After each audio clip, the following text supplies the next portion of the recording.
Друзья, в последнее время я часто рассказываю вам про лесные дикоросы и их применение в современной кулинарии и рукоделии. Сегодня мы пойдем с вами не в лес, а в огород и будем готовить традиционный русский напиток, который называется кисломед. Если быть точным, это не напиток. Это такая вязкая жидкость, которая хранится в баночке и используется либо как средство от кашля, либо как тонизирующий напиток в сочетании с холодной водой. Кисломед можно сделать из меда, который остался у вас с прошлого года. Сейчас уже весна, скоро лето, скоро будет новый свежий цветочный мед. А пока мы будем использовать тот мед, который у вас остался с прошлого года. Такое получается утилитарная кулинария и вместе с тем очень полезный, важный и вкусный рецепт. В Европе кисломед называется оксимиль и используется в качестве вкусного и полезного напитка, в качестве дополнения к рациону, особенно в весеннее время. Я предлагаю воспользоваться самым простым способом, но расскажу вам и про сложный. Для начала отправляемся в огород для сбора трав, которые растут у вас на грядке.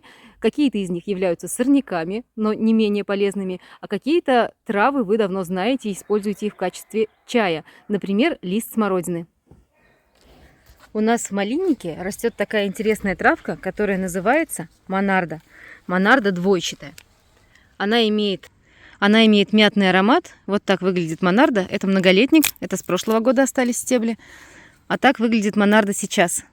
Очень полезная травка, тонизирующая. Ее еще называют сталинский чай. Берем монарды. Где-то примерно 3 веточки. Вот такой вот свеженькой монарды. Здесь же можно собрать сразу малиновый лист. До цветения малиновый лист очень полезен и очень вкусен. Берем 2 такие розеточки. Собрали малину и монарду. Теперь отправляемся к кусту ревеня, который у нас тоже тут активно растет. И берем 2. Вот какой у меня побег получился, смотрите. Берем парочку листиков ревеневых. Нам будет достаточно. У нас есть в этом году большая ягодная теплица. Здесь мы выращиваем только землянику садовую ремонтантных сортов. И здесь же вокруг грядок растет у нас кисличка.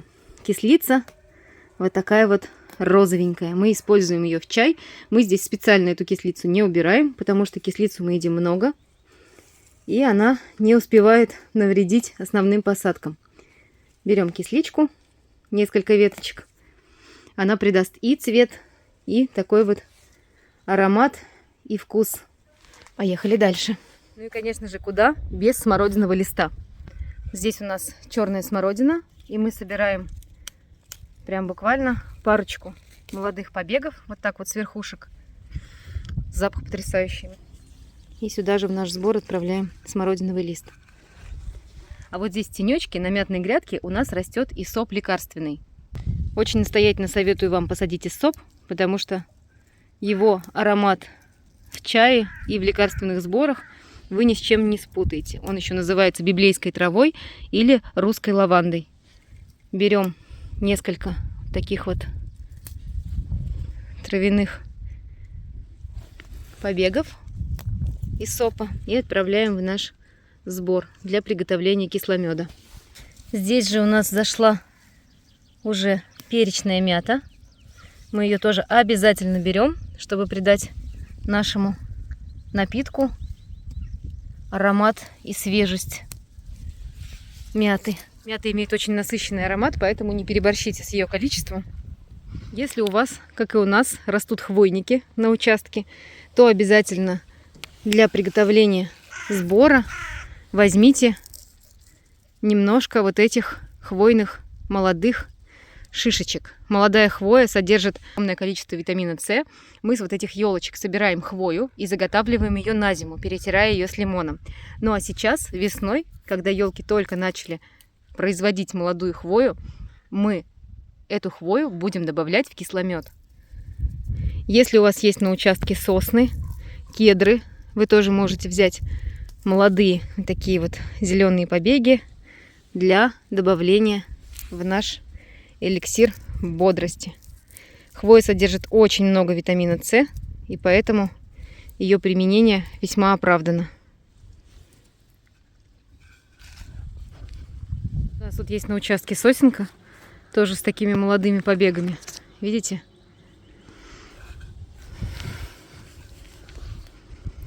И я сейчас возьму вот эти смоленистые молодые побеги.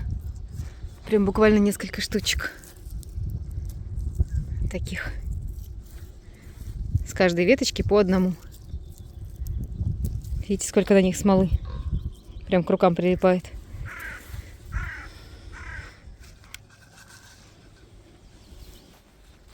Ну что, мы собрали огородные травы для нашего кисломеда. И теперь отправляемся домой, чтобы эти травы помыть и приготовить. Ну что, друзья, я продолжаю свой рассказ про огородный кисломед. Традиционное русское тонизирующее средство. Мы принесли с вами травы из нашего огорода. Я подготовила баночку с медом прошлогодним. Вот такой вот уже закристаллизованный мед. Также я подготовила доску разделочную, нож, которым я буду измельчать травы. И главный ингредиент – это яблочный уксус. Сейчас мы с вами займемся подготовкой сырья, и я вам расскажу, как именно мы будем делать кисломед. Берем травы, которые мы уже помыли, нож, разделочную доску и начинаем подготовку сырья. Первым делом измельчаем почки хвойников. Они довольно твердые, поэтому, в принципе, можно их и просто так положить. Вот такие вот побеги еловые тоже отправляем как есть в баночку. Можно разломить на две части, резать совсем не обязательно. А вот травы, которые имеют вот такую вот структуру, как наша кислица, как смородина, мы нарезаем довольно крупно, но для того, чтобы у нас выделился сок и кисломед быстрее получил аромат. Складываем все сразу в медовую баночку. Эти вот почки тоже режем. У нашего ревеневого стебелечка делаем вот такие вот кусочки из ревеня. Ревень измельчаем, тоже отправляем в баночку. Я думаю, будет достаточно одного листочка, одного стебелька. У меня здесь остались почки, смородина, кислица и иссоп с мятой. Помните, да, мы их собирали?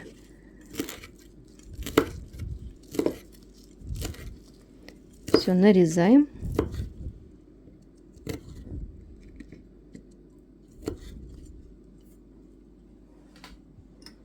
И отправляем в баночку. Вот так у нас получается мед и травяная составляющая. Кстати, есть несколько способов производства вот такого вот полезного продукта под названием оксимель или кисломед. Первый вариант. Вы берете травы, как я описала выше, и заливаете их яблочным уксусом. Эти травы вы настаиваете в яблочном уксусе до 2 недель в темном месте, но не в холодильнике. Вот у меня травяной уксус, который уже был приготовлен из мяты и монарды. И его уже можно использовать, в принципе, как самостоятельный продукт, как кондиционер для белья, кондиционер для волос, как добавка в воду и, например, как уксус для заправки салатов или других различных блюд. Но таким травяным уксусом вы можете разбавить мед. Просто берете уксус, берете мед, соотношение 1 к 1, и разбавляете уксус медом. Здесь не нужно нагревать, есть много рецептов, где в процессе участвует нагрев. На самом деле, экспериментальным путем, можете мне поверить, доказано, что кислый мед получается и без нагревания. В уксусе достаточно воды для того, чтобы она растворила даже закристаллизованный мед. Просто на это потребуется чуть больше времени. Вы размешали, оставили на сутки, и после этого мед полностью растворяется в уксусе. Поэтому нагревать совершенно не обязательно. Я же вам предлагаю простой способ производства кисломеда. Вы берете баночку, отправляете туда травы и наливаете уксус в травы и в мед. Пропорции на самом деле здесь могут быть любыми. Общепринятая пропорция 1 к 1. 1 стакан меда на 1 стакан уксуса. Но вы можете варьировать в зависимости от желаемой сладости. Трав вы можете тоже добавить столько, сколько вам хочется. Вот видите, я уже при перемешивании у меня мед начинает в уксусе растворяться. Это мне и нужно. Сюда же в баночку вы можете добавить и уже настоянный на травах уксус, который я вам показывала до этого, а можете оставить настаиваться прямо в таком виде. На данном этапе, когда мы смешали уксус, травы и мед, нам нужно, чтобы травы отдали всю свою пользу, вкус и цвет в нашу жидкость. Для этого баночку закрываем и каждый день эту баночку перемешиваем, для того, чтобы мед вот так вот у нас растворился и не осел на дне. На самом деле нету никаких конкретных сроков выдержки кисломеда или оксимеля. Я выдерживаю обычно 1-2 недели, но есть и горячий способ, когда вы нагреваете вот получившуюся баночку, получившийся состав на водяной бане до 40-50 градусов.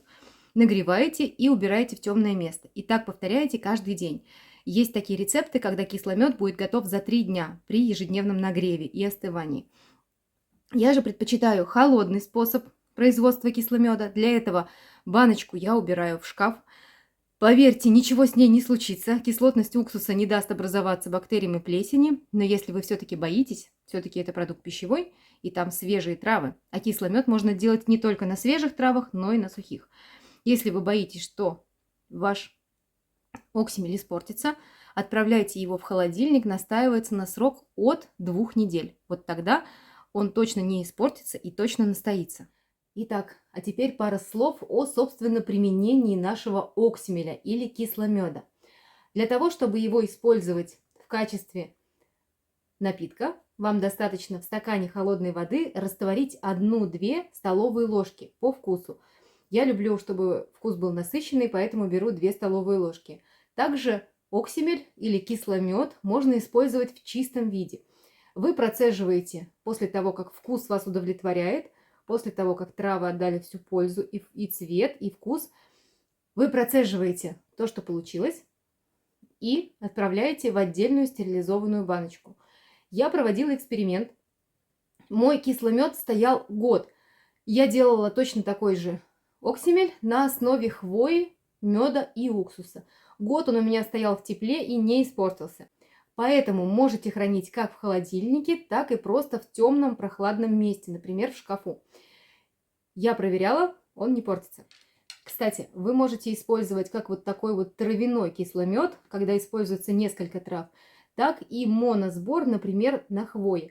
Мой любимый оксимель хвойный, когда используется сосновая хвоя, также измельчается, заливается уксусом, либо уксус плюс мед, процеживается спустя 2 недели, и получаем вот такой вот насыщенный хвойный сироп, который можно использовать как в виде напитка, растворяя его в холодной воде или в газированной минералке, так и просто в качестве сиропа от простуды, кашля и в качестве тонизирующего средства. Обязательно приготовьте оксимель этой весной, и вы уже не сможете представить свой ежедневный рацион без этого прекрасного напитка. Пить его лучше теплым и натощак, а летом он прекрасно освежает с холодной минералкой. Друзья, я хочу сказать спасибо каждому, кто смотрит мой канал и применяет в жизни вот эти простые, но интересные рецепты. Я в ссылочке в описании прикреплю для вас рецепт хвойного оксимеля и свои впечатления о его использовании. Обязательно почитайте и поделитесь своим опытом. До скорых встреч!